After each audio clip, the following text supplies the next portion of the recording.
spend some time thinking about how the task and process of discipleship, a core part of the Christian mission in all its forms, relates to disability. We need to consider both how the concepts of disability and discipleship relate, but also how your grasp and practice of discipleship, a process that plays out in real lives, relates to the actual lives of actual people living with disability. While not wanting to oversimplify, we can probably agree on a few basics. What do we mean by discipleship? Well, a disciple is, by definition, a learner. So one who makes disciples is either him or herself the perfect master, or is herself a disciple. So it's a reproducing process, one disciple being formed to form other disciples. And in this case, one who has learned and is learning at the feet of Jesus, bringing other people to sit at his feet with them. What's the role of discipleship in the church, particularly as it relates to the church's pursuit of mission? Reproducing disciples is the engine of mission expansion, and it has been since the early ages of the church. It's also how healthy, transformational churches multiply. What's the goal of discipleship? Subjectively, reflecting to a progressively greater degree the image of Jesus in us. Objectively, the goal is reproducing disciple makers. So, how is inclusion or access a part of discipleship?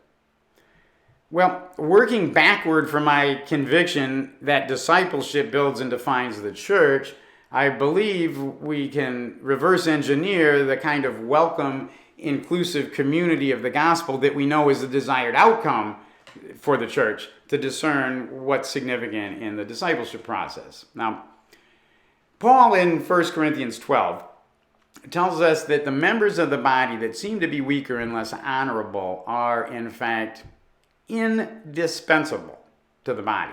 Can't do without. People with disabilities provide a valuable opportunity to put this ethos into practice because society absolutely perceives people with disabilities as weaker and less presentable. So if that means they are truly indispensable, that means God has gifted them particularly to build up the church, and uniquely. Now, discipleship is all about discovering unique divine gifting and calling. So there's a real reason to consider people with disabilities as worthy participants in discipleship, not just people who only need ministering to. As we seek to discover these gifts in places we've likely not looked before, we know that we're going to grow in maturity. But we live in a world that doesn't look at gifting that way. Instead, value is typically assigned to people according to their abilities. The world may not call able people more spiritual, but it certainly considers them more valuable. And like everyone else, Christians with disabilities should strive, with the help of other members of the church, to identify their particular spiritual gifts for serving the church. Consider the possibility that people with disabilities are a gift to the church precisely because of their weakness. Including these weaker members as disciples will provide an opportunity to understand and live out our calling to Christ-like generosity and love, and in so doing expose us to the length and breadth and depth of God's love to even greater degrees. But don't wait for or think that you need to create a special program for people with disabilities. I guarantee you will have a deeper impact through your neighbors seeing people with disabilities playing a full and integrated part in the life and witness of your spiritual community, whether or not you have all the answers and regardless of how messy it is. This should take some of the pressure off. Like, don't worry about that to reach out to these folks. I've got to develop a program and I have to learn all these things I don't know. Just work on building relationships and openness. Considering people with disabilities as disciples and disciple makers leads us as missionaries to ask ourselves to what extent we may have bought into the world's view. What exactly makes a person spiritual or even a Christian? Is it a person's ability to read the Bible? What about people who can't read? Is it a person's ability to sing praises to God in worship? Well, what about people who can't speak? Is it a person's ability to serve actively in a local church? Well, what about people with severe impairments that make it impossible to leave the house or even sit up? People with disabilities help us to realize that the foundation of our Christian spirituality is not to be found in our own giftedness or even in any of our own abilities or limits, but in being and growing together under Jesus' lordship and being empowered by the same indwelling Spirit. So I would say that one of the main principles of discipleship as it relates to disability is that they belong together. Now, I've also talked a bunch about design, and I want to talk about how design impacts discipleship. Now, we do have a separate talk on design thinking, which is relevant here. I mean, if you're going to start pursuing discipleship in your new context, you will be working to a significant degree as a designer. And design thinking might be even more significant here than anywhere else. I mean, with evangelism, at least you have something like a hard, solid core of content. But discipleship is a process toward a goal where the goal of Christ-likeness is clear, but the process isn't particularly spelled out and certainly isn't spelled out in a step-by-step fashion, if there even is a step-by-step process. So your pursuit of disciple-making is going to be a paradigm instance of design. As it's often the case, we can unintentionally design things that exclude people from the very start. Well, how does that happen? Well, by not taking them into account. Why don't you take them into account? Because of that hidden assumption that we make, that people are more or less like us. More or less how we see ourselves. How we categorize people doesn't often reflect the way they are. Multifaceted and complicated, just like us. Therefore, the process of discipleship that we design naively will quite likely work well for people who are more or less like us, but it may never have even taken into account people who aren't at all like us. And that's where the design flaw lies. One of the motivations behind this curriculum is to challenge assumptions that can further reinforce stereotypes and then therefore isolate people with disabilities from church, even as it goes forward in mission. At its heart, discipleship requires friendship, being a friend of God, being a friend of others, growing in relationships that give and receive love, welcome, and acceptance. And a lot of people that face the challenges of disability are also equipped with a special strength firmly in place, resilience. It's a great quality for a disciple. So don't allow your conception of what discipleship or a disciple is supposed to look like. Don't allow that to allow you to miss the bigger picture or to set the bar too low. By taking an inclusive view of discipleship, you will be better positioned to develop all of the gifts of all of the members of the body, all of whom are gifted. I'm sure you want that.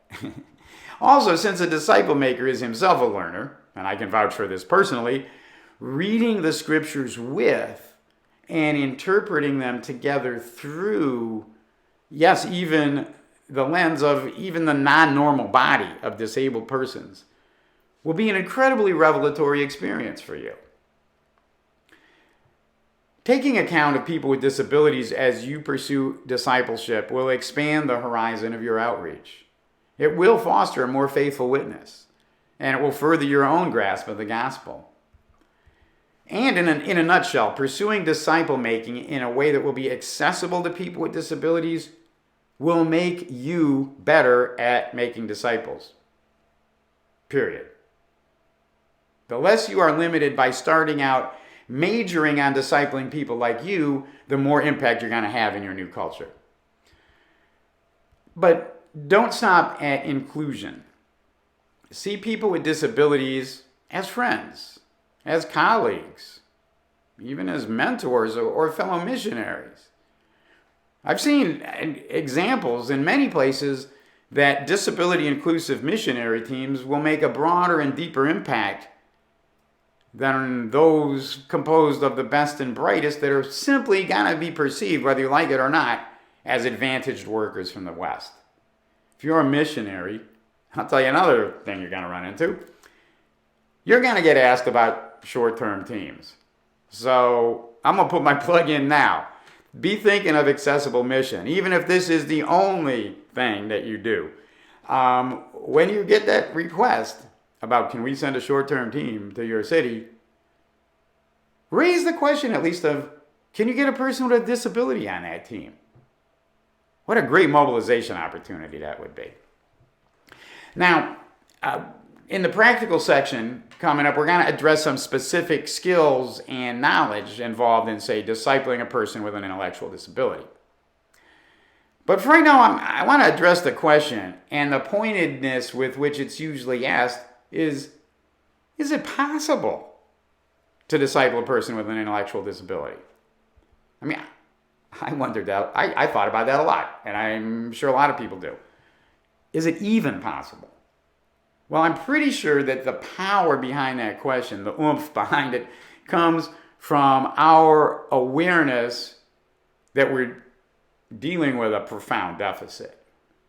And our assumption is that the deficit is obviously in the body or the central nervous system of that other person. What if the deficit isn't in Natasha or Victor's brain? What if it's in my model of disciple making that's been designed and deployed that isn't even designed to fit her? Discipleship predisposes a human relationship. So first, can I relate to someone with an intellectual disability? Well, sure I can.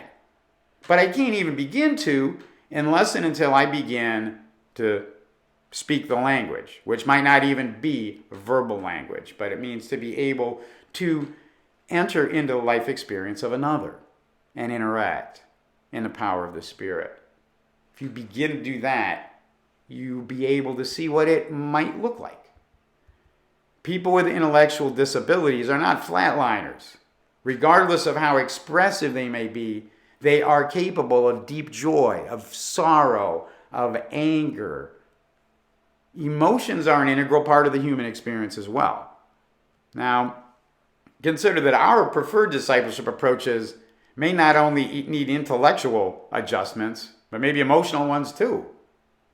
Maybe engaging the emotions of people with intellectual disabilities isn't manipulative, as we often think appeals to emotion are, but hospitable in that it encourages them to love God with not just the mind, but with heart, soul, and whole person. Friendship is one of the most practical ways to grow in an understanding and belief in the image of God that we all reflect. When friendship flourishes, God's friendship with us and God's gift of friendship to us and for us, we don't need the dichotomies of us and them or disabled and able. Unity and love are the fruit of true friendships. And recognize that friendship will also provide the basis for integrating believers with intellectual disabilities into your fellowship. So we can't assume to know what someone with an intellectual disability needs. So the process of discipling, even just at the level of friendship and welcome, will demand a transformation on our side of our feelings, our understanding, and our values. A greater openness to the function of relationships. A more compassionate willingness to just sit and listen. All right, so you might think that I'm just watering down discipleship and calling it friendship. Well, that is where it starts. But even getting to that starting point, for some of us, it's a lot further than we've ever gone before. But there's more. People with intellectual disabilities are not just passive objects to be befriended. they're able to show us things. They're able to exemplify simple, unadulterated faith. They're able to welcome outsiders without hesitation. And they most certainly are able to understand true love. God didn't make a mistake when he breathed life into people with intellectual disabilities. He purposefully designed these people to bring him glory in ways that others cannot. He invites the intellectually disabled into his kingdom, and he invites the church to love and be loved by them. So while I pray that your mission activities that lead to discipleship will be as accessible as possible, I don't want you to think that we're defining inclusion as add disabled people and stir. Be ready to pour into the lives of those who are intellectually impaired. And don't think that doing so would be irresponsible or wasteful. It amounts to refusing to see someone that the world defines as a stranger than anything other than the person beloved of God, the stranger who we are called to show love to. All right, but discipleship. I know what you're thinking. I can't tell whether they're learning anything. If a disciple is a learner, how do I do assessment? Well, see, that's the thing. Even in instances of profound impairment, nobody knows. We just don't know whether a person is unable to learn or whether his lack of learning is a result of the inability of those around him to function effectively, to communicate in the ways that make up this person's life world. That's what I meant about speaking the language. So don't assume that just because you're unable to tell if somebody's learning, they may be learning a lot and may just not be able to communicate it to you in a way that you can understand. Is it hard to picture discipleship applying to someone who is so different from you? It isn't easy. And I'm learning personally that I am so dependent on my intellect to make sense of my world that it's actually prevented me from even beginning to understand how God might be with my intellectually disabled brother in any kind of meaningful sense. And that's a sign of impoverishment for me, because the truth is that God is more mysterious and unpredictable than I'm comfortable with imagining. So where exactly is this deficit? You can't hope to understand or evaluate anybody, any person, or their behavior or capacity unless you're able to take the time to get to know him and try to understand the complexities of his life experience. My suspicion is that the cognitive deficits or behavioral difficulties aren't really the real issue.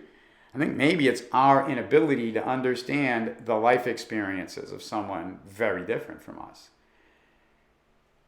And while not being able to grasp that understanding, finding ourselves unable to extend the respect and the dignity that this person's status as a human being demands.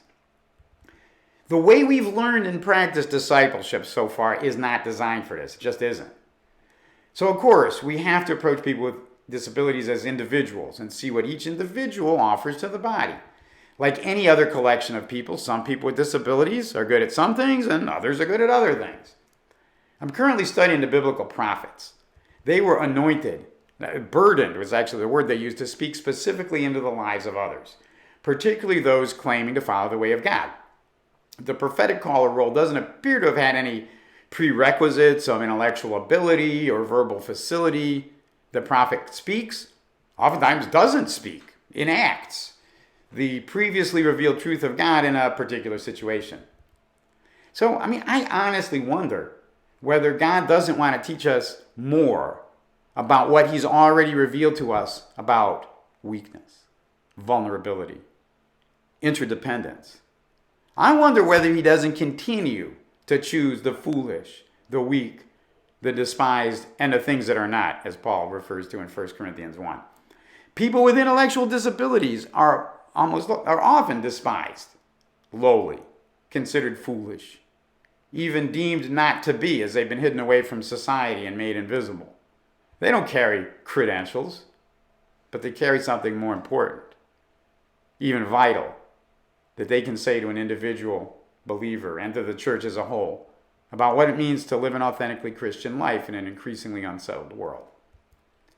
They can teach us what it is to be authentically human and confront us with how subtly we've allowed our prevailing culture to distort our worldview with its lies about what it means to be truly human, its elevation of normalcy and conformity, its equating of good with health and prosperity and personal freedom, and self-sufficiency or economic productiveness or intellectual achievement or freedom or power.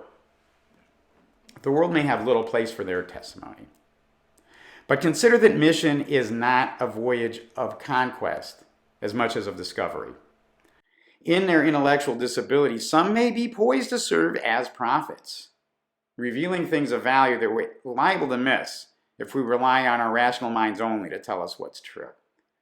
They actually help us confront a critical obstacle to effective discipleship, an over-intellectualized faith and an over-reliance on words to mediate our understanding and experience of God.